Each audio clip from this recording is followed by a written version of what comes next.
Hello, FlimsyLunchTray here with our Monday edition video, where today I'm going to be featuring the Émile Bertin Tier 5 French cruiser.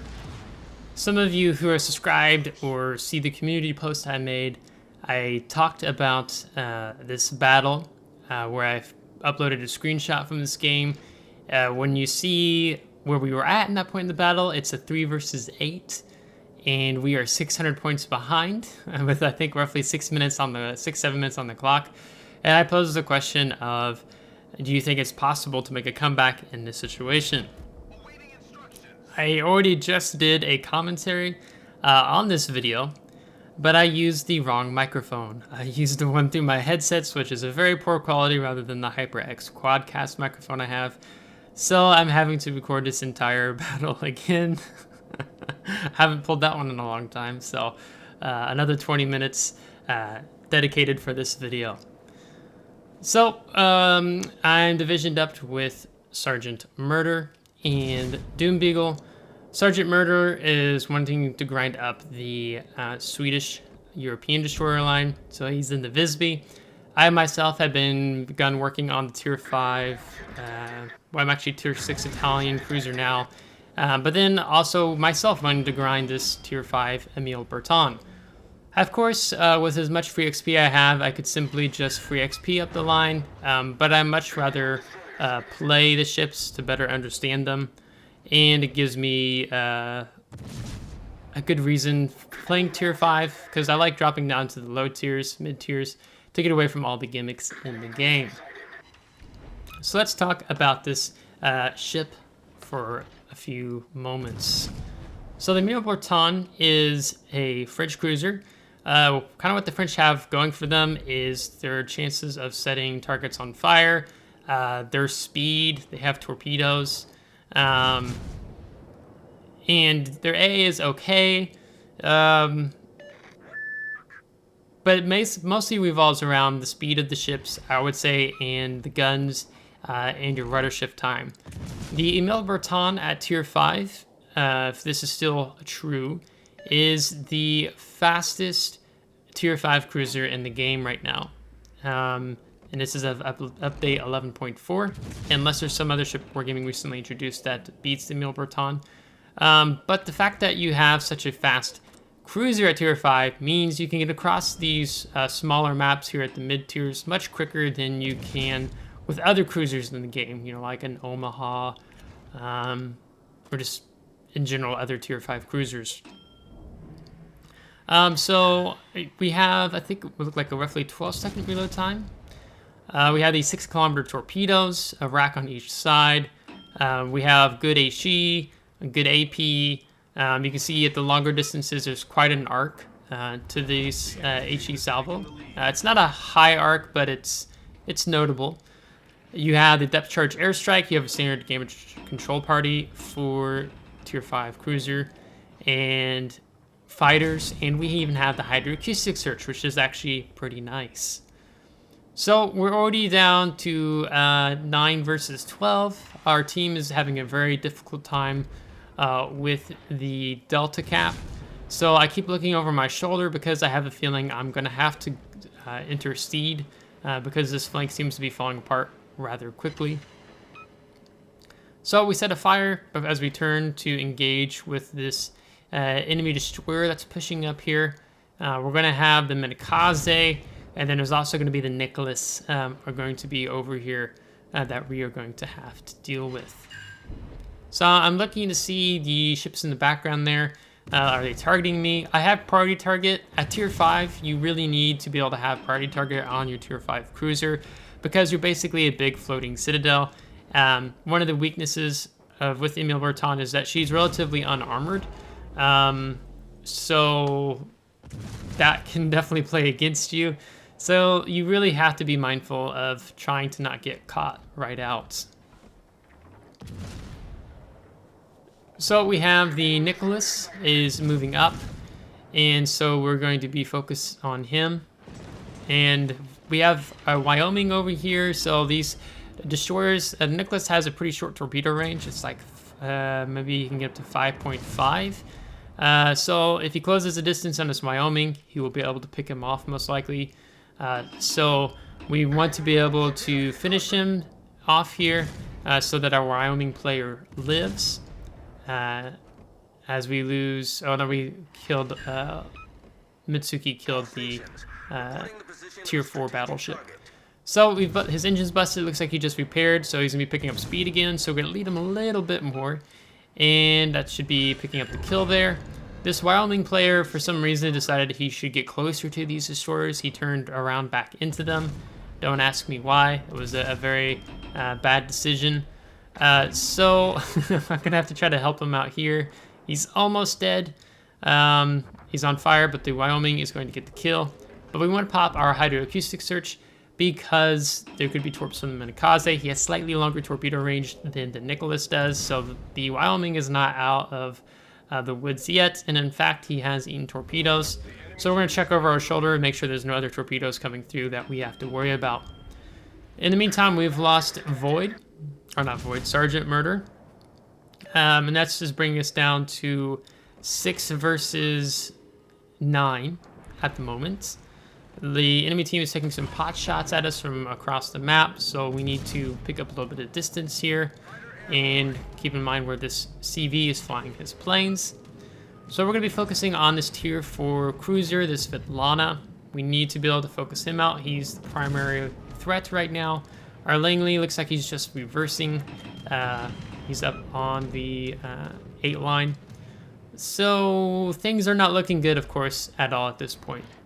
Especially with our Orion here. He does get a good punishing salvo here on the Svetlana, but his days are numbered with as low of health as he has. With these 6-kilometer torpedoes, we go ahead and dump them because he could easily close the distance in on us and sail into torpedo range. I think these torpedoes have maybe they're 57 knots, so not bad. Considering, you know, like something like the tier 8 American destroyer, I think it's 8, maybe it's a 9. The Black has like 40-some knots.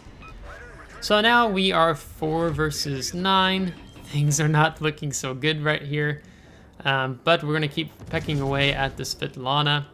Our Giulio Cesare, if I'm pronouncing that ship correctly, over on the G9 line, is going to be a big help in this game and helping make some magic happen. So we do knock out and incapacitate a front turret there on the Svetlana. It's likely this fire will finish him, but we're going to add some insurance to make sure he does go down, as we don't want to take any more damage. We get some more defended ribbons in there. At some point, I'm going to have to turn to help out Doom with this T-22 who's closing the distance.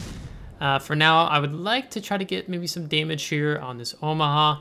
He's relatively lightly damaged. And now we go to a 3 versus 8, and the enemy team is already GGing in chat. And this is kind of where it kicks in, where it's like, you know, never tell me the odds. We're talking about this mentality in the game is as soon as you've given up, the game is over. So even when things look very bad, enemy team's basically 600 points ahead. Not looking like we're going to be able to pull a win off here. Keep fighting. And this is something that comes with time. Also something I talked about in a video, Unicum mentality, which I can link at the end of this video. Just that you keep fighting, you keep going. Sometimes the enemy team, as we see jingles often in future, as we pick up the Confederate here, is snatching defeat from the jaws of victory. This can easily be one of those situations for the enemy team, so I won't give anything away, but we'll see how things go. So we're getting some really good damage with our HE here on the T-22. We want to kill him. We don't want him to get any closer. Possibly dump some torpedoes off on us, which looks like he's probably doing that now as he turned out there. We take a salvo from the Iron Duke, while our other teammate picks off the Omaha. So what was the 3 versus 8 is now a 3 versus 6. So we have a low health Omaha pushing in, so I'm going to switch my attention to him as he needs to go, while I'm going to turn out away from the Iron Duke, but also just in case that T-22 got some torpedoes off. I could use a hydroacoustic search here, but I don't feel the need to because I'm going to be sailing away here. And indeed, there are the torpedoes, so we're going to cut the throttle. as our teammate picks off that Omaha. So now it's a 3 versus 5. So now we have to see how do we want to move in here. I go ahead and pop my fighter planes because it looks like the enemy CV is moving in. So we're running, we definitely do not have map control at all at this point in time. With the CV planes attacking us with rocket planes, basically what we want to do is we want to sail directly into him. And with our very fast speed, he overshoots us with that strike. So that's something that catches a lot of CV players off guard when you're dealing with something like the Émile Bertin because of how fast this ship is. So we pick up the enemy Acosta here. He does hit the dead Omaha there. So this salvo is going to fall behind because he was able to get off. But with the torpedo strike or torpedo bomber planes coming in, I'm going to have to turn in to deal with this Miyogi. I wanted to be able to keep the island between him and myself, but I'm not going to be able to have the chance with this CV. So because the Miyogi is broadside to me right now, I have HE already loaded, so fire the HE, but I should actually go ahead and switch to armor piercing here in this situation. And I'm a little behind in doing that, and will be another salvo or two before I switch over to armor piercing. As I am trying to aim higher up on that main belt superstructure, but it's just non-penetrations. He's just got enough armor there that I'm not going to be able to effectively do anything, but maybe set a fire here. So now we've switched over to the armor piercing, and indeed we do manage to set a fire. And he switched to HE. He probably could actually keep firing armor piercing. I'm this close. The armor piercing would probably do a lot of damage. But thankfully, he's just using the HE. Now, the things I didn't catch till I was watching this replay is how much damage I do when I fire into a superstructure with the AP here. We did just over 6,000 damage. So if I would have caught that, I probably would switch back to the armor piercing. But we're so close, the HE will still be reliable. And maybe we'll set more fires, where we set 2 more fires here. So now he's burning rather crisp, and that's very good. I'm sailing away from the torpedo squadron, and I get my torpedoes off because I think he's going to try to get behind this island. And I have to kill the throttle here because if I oversteer with the rudder, I'll easily sail back into this torpedo that's coming at me. So we set another fire, and our torpedoes pick off the kill. So we do not have much health, but now it's a 3 versus 3. But we still have a large points difference. This is when the Acosta decides he can easily chime in here to be able to pick me off. Our teammate picks off the Emerald. So things are looking much better. Now it's a 3 versus 2. And we kill this T-20 or Acosta. It'll be a 3 versus 1 with just the CV. Now there's skip bombers inbound. I'm going to need to turn into him as we pick off the Acosta there. When you're dealing with the skip bombers, you're dealing with torpedo bombers, the rocket planes, you want to be nose in or sailing directly away. With torpedoes, if you're sailing away as an example, it gives you a little bit more time to be able to maneuver between the gaps of the torpedoes.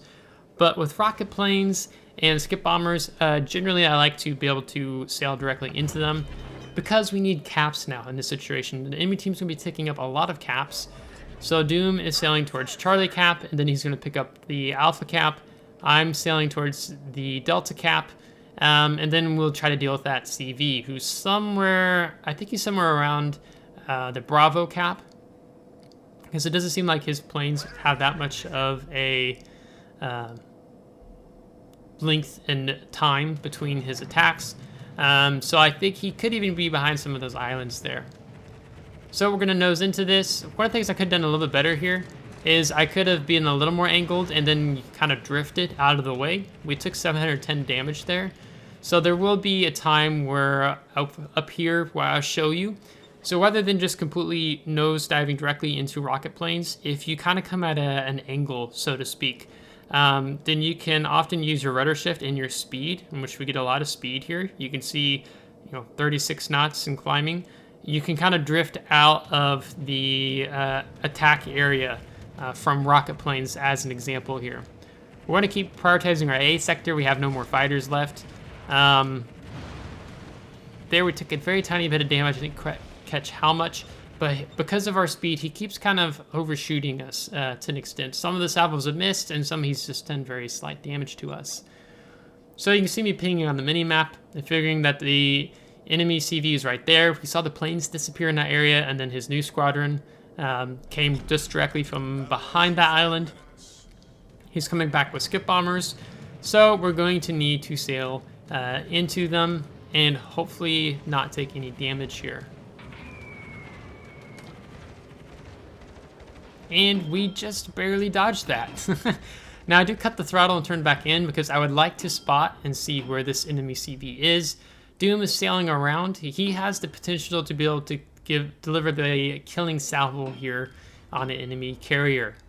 The other thing we have to keep in mind here is if we die, the enemy team will probably gain enough points to be actually win here because we haven't stopped the cap intake at Bravo yet. So it's very important that I live. That's basically what this game came down to, is just living as well as getting those kills here, okay? So here kind of comes with the torpedoes, but with our speed, we're easily going to be able to get out of range here. And he resends his planes here, and then he sends rockets. So this caught me a little off guard because of how quick that time was, because he's basically just behind that island. Where I start turning, I should have been turning earlier, so I was a little late on this.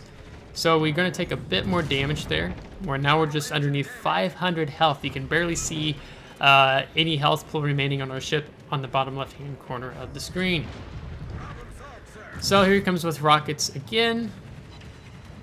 We get a Citadel hit there. And we're going to turn. And this is kind of that angle I'm talking about. See, with our speed, we're just drifting off to the side, but he overshot us again. I could have sailed around the island to take on this CV, but I was not sure if he had secondaries, and if I died, the game would have been lost. So it's important that I lived and not worrying about trying to get the Kraken.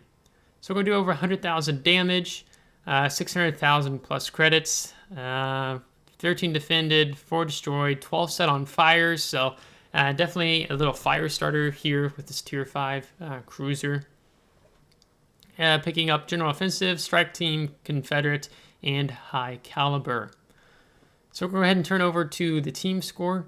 We see we're going to top the team with over 2,200 base experience. The teammate in the Tier 5 Battalion battleship did fantastic. I do not think we would have been able to pull off the win here without his help, so definitely hats off to him. And Doom doing really good there at the end. He quite likes the kamikaze when we play Tier 5. And he exceeded a lot of damage on that Miyogi. Despite the unfavorable situation, we pretty much took him for all of his health. And then the 2 destroyers, and that's Svetlana that we had to deal with, and actually getting almost 1 million potential damage at Tier 5. Here you can see with premium count where we landed, over 600,000 credits all said and done. So even when things seem bad for your team and winning, sometimes it's about making your own luck. Where you say, you know, never tell me the odds. I think of Han Solo with that from Star Wars. Because you can pull off some incredible battles. Just like the Prince Heinrich battle I had, was it 2 months ago? And Prince Heinrich in the Tier 7 German battleship, battle cruiser, in a ranked match where we killed the entire enemy team because our team couldn't kill one between the 6 of them. So sometimes it's about making your own luck. And having to overcome against all odds, even if it's a 3 versus 8, making it a 3 versus 0. So if you liked today's video, give it a thumbs up. If you did not, give it a thumbs down. Subscribe if you do want to see more. If you're subscribed, thanks so much. I really appreciate it, and we'll catch you next time. Take care.